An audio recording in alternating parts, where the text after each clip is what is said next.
നമസ്കാരം.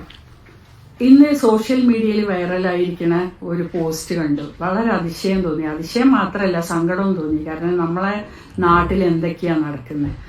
ഈ മലബാർ ഫൈസൽ, AK ഫൈസൽ എന്ന മലബാർ ജ്വല്ലേഴ്സ് ആൻഡ് ഡയമണ്ട്സിന്റെ ഒരു ഡയറക്ടറായ ഫൈസൽ ഒരു വീട് വെച്ചത് നമ്മൾ അതിന്റെ ആഘോഷങ്ങൾ കണ്ടു വൈറലായിട്ട്. പക്ഷെ അതിൽ ഒരുപാട് താരങ്ങളും ഒരുപാട് നേതാക്കന്മാരും ഒക്കെ വന്നിട്ടുണ്ട്. പക്ഷെ അതിൽ ഇദ്ദേഹം ക്ഷണിച്ച രണ്ട് പെൺകുട്ടികൾ, നൂറ, ആദില, ലെസ്ബിയൻ പാർട്ട്നേഴ്സ് കോടതി അംഗീകരിച്ച, സമൂഹം അംഗീകരിച്ചു. അതിന്റെ ഒരു ഉദാഹരണമാണ് ബിഗ് ബോസിൽ അവർ താരങ്ങളായി അവസാനം വരെ നിന്നത്.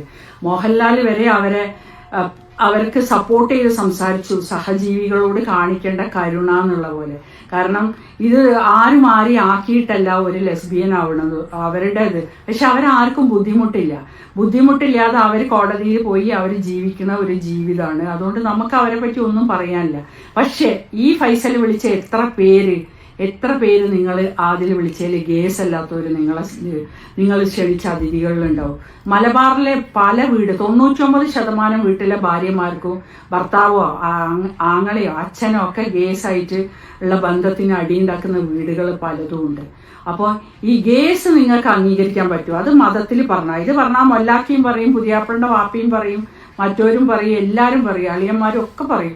അത് ആണുങ്ങളല്ലേ, ആണുങ്ങൾ അങ്ങനെയൊക്കെ ഉണ്ടാവും. അതന്നെ ഇപ്പോൾ ഫൈസലും നമ്മളോട് പറഞ്ഞു. ആണുങ്ങളായാൽ ആണുങ്ങൾക്ക് അതന്നെ ഉണ്ടാവും. പെണ്ണായോണ്ട് ഞാൻ ഇവരെ സമൂഹത്തിന് സന്ദേശം, എൻ്റെ വക അവരെ വിളിച്ച് ക്ഷണിച്ച സന്ദേശമാണെങ്കിൽ ഞാൻ മാപ്പ് ചോദിക്കണു. എൻ്റെ അറിവോടല്ല എൻ്റെ പരിപാടിക്ക് വന്ന്. എന്താ ഫൈസലേ, നിങ്ങൾക്ക് പൈസ ഉണ്ടേച്ചിട്ട് കയറി വലിഞ്ഞു വരുമോ? നിങ്ങൾ ആരും വരില്ല. നിങ്ങൾ വിളിച്ചിട്ട് തന്നെ വന്നേ. അവർക്ക് അതിനുള്ള തെളിവുണ്ടെന്ന് പല വീഡിയോകളിലും അത് കാണാൻ പറ്റി. അപ്പം ഒരു മനുഷ്യനെ ഒരു പെൺകുട്ടികളെ അപമാനിക്കുന്നതിന് പരിധി വേണം. ഇതേ ഫൈസലിനോട് ഞാൻ ചോദിക്കണോ, നിങ്ങൾ എന്തുകൊണ്ട് നിങ്ങൾ മലബാർ ജ്വല്ലേഴ്സ് ഡയമണ്ട്സ് ഇതുവരെ ഈ രാജ്യത്തിനോട് മാപ്പ് പറഞ്ഞില്ല? പാകിസ്ഥാൻ ബ്ലോഗറായ അലിഷ്ബ മാലിക് വന്ന് ലണ്ടൻ ഷോറൂം ഇനാഗ്രേറ്റ് ചെയ്തത് തെറ്റാണെന്ന് പറഞ്ഞാലും നിങ്ങൾ കേസ് കൊടുത്ത് പിഴപ്പിക്കാൻ നോക്കി. അപ്പൊ നിങ്ങൾ എല്ലാത്തിനും പോയി കേസ് കൊടുക്കൂ. അപ്പൊ ഇതിന് പോയി നിങ്ങൾ കേസ് കൊടുക്കുന്നാല് നിങ്ങൾ തെറ്റാണ് ചെയ്തത് പറഞ്ഞാൽ പൈസ ഉണ്ടായ കയ്യിലിരിക്കണം. അതിന് കുഞ്ഞാപ്പുത്തരം കാണിക്കരുത്. നിങ്ങൾ ഈ വിളിച്ച സ്റ്റാർസിനോടേക്ക് പറയാനുള്ളത്, നിങ്ങൾ സ്റ്റാർസ് എന്ന് ഞങ്ങൾ വിളിക്കുന്ന ആകാശത്തിലെ നക്ഷത്രങ്ങളെ പോലെ നിങ്ങളെ ഞങ്ങൾക്ക് കാണാൻ പറ്റൂല. വെള്ളിത്തിരയിൽ വരുന്ന നക്ഷത്രങ്ങളാണ് നിങ്ങൾ. അതുകൊണ്ടാണ് ആ സ്റ്റാർസ് എന്നുള്ള വാല്യൂ നിങ്ങൾക്ക്, നക്ഷത്രങ്ങൾ എന്നുള്ള വാല്യൂ ഞങ്ങൾ തന്നെ. നിങ്ങൾ പൈസ ഉള്ളവൻ വിളിക്കുന്നോടത്ത് ഓടിപ്പോയി ചോറുന്നാനും കുറച്ച് പൈസ 10,000-20,000 ഉറുപ്പ്യക്ക് വേണ്ടിയിട്ട് നിങ്ങൾ കോട്ടും സൂട്ടും ഇട്ടതിന് പോരുത്. നിങ്ങൾ അഭിനയിക്കണം. നിങ്ങൾ പോകേണ്ട നല്ല പരിപാടികൾക്ക് പോകണം. രാജ്യത്തിന്, സമൂഹത്തിന് മെസ്സേജ് കൊടുക്കാനുള്ള പരിപാടികൾക്കാണ് സ്റ്റാർസ് പോകേണ്ടത്. അതാണ് എൻ്റെ ഒരു അഭിപ്രായം ഇതിൽ കേട്ടോ. പക്ഷെ ബാക്കി കാണുന്ന നിങ്ങൾ തീരുമാനിക്കും. അപ്പൊ രാജ്യത്തിനോടില്ലാത്ത കൂറ് ഫൈസലിന് പണ്ഡിതന്മാരോടും മുസ്ലിം സമുദായത്തോടും ഉണ്ട്. അല്ലാതെ ആരുമല്ലല്ലോ, ഹിന്ദു സന്യാസിയോ ക്രിസ്ത്യൻ പാസ്റ്ററോ ഒന്നും അല്ലല്ലോ ഇതിനു വേണ്ടിയിട്ട് പറയാൻ വന്നത്.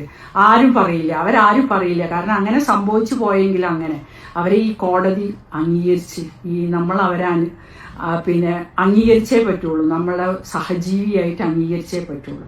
അപ്പോൾ ഇത് വളരെ വലിയ ചെറ്റത്തരം തന്നെയാണ് ഇതിന് പറയാൻ പറ്റുക. ഇവനെയൊക്കെ പൊക്കിക്കൊണ്ട് നടക്കുന്ന വേറെ കുറേ ആൾക്കാരുണ്ട്. അപ്പൊ അവരോടൊക്കെ പറയാനുള്ളത്, നിങ്ങളൊക്കെ ഇവനെ ഇതുപോലെയുള്ളതിന് കൂട്ടുകൂടുന്നോണ്ടാണ് ഇതൊക്കെ വരുന്നത്. അപ്പൊ രാജ്യത്തിനോടില്ലാത്ത സ്നേഹം നാട്ടിലെ മുസ്ലിം പണ്ഡിതന്മാരോടുള്ള ഫൈസൽ മലബാർ ക്രൂവാലിറ്റി എന്നുള്ളതിന്റെ ഉദാഹരണമാണ് നിങ്ങൾ കാണിച്ചത്. ഇത് ദൈവം നിങ്ങളോട് പൊറുക്കൂല. സമൂഹത്തിൽ 2 പെൺകുട്ടികൾ, ആരോരും ഇല്ലാത്ത പെൺകുട്ടികൾ തന്നെ പറയപ്പാര്. അതാണ് നിങ്ങൾ ശാപം നിങ്ങൾക്ക് കിട്ടുന്നുള്ളതിന് സംശയം വേണ്ട.